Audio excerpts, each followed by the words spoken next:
uhuthirite millioni 59 na o ni kurigana na ruhonge rwa thirikari kuria ruroraga tabarira cia thirikari rwa government service delivery.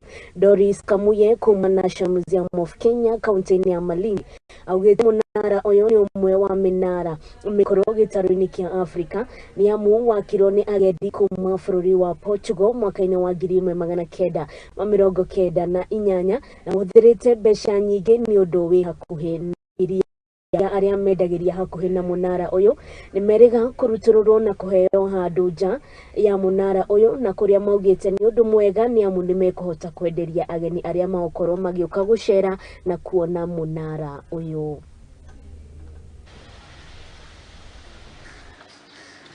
Doris Kamuye. I'm the curator at Malindi Museum, and Malindi Museum is a regional museum of National Museums of Kenya.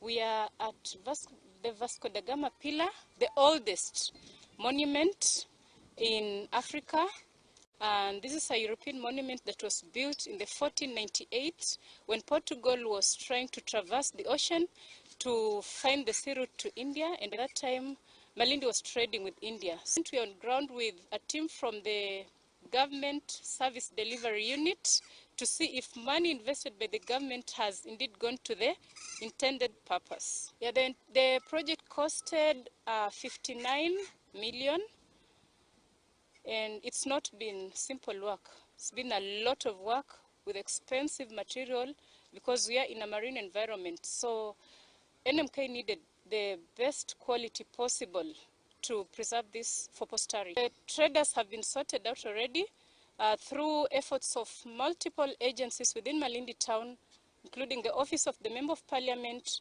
the area MCA. Zamani tulikuwa tukiuzia pale Vasco Da Gama pale ndani, alafu ndio tukaondolewa hapo, tukawa tumeketi tu huku na mikoba yetu na manguo. Tulikuwa tuna vibanda pale na zikabomolewa kupitia ule ujenzi unaendelea wa kutengeneza pale Vasco Da Gama.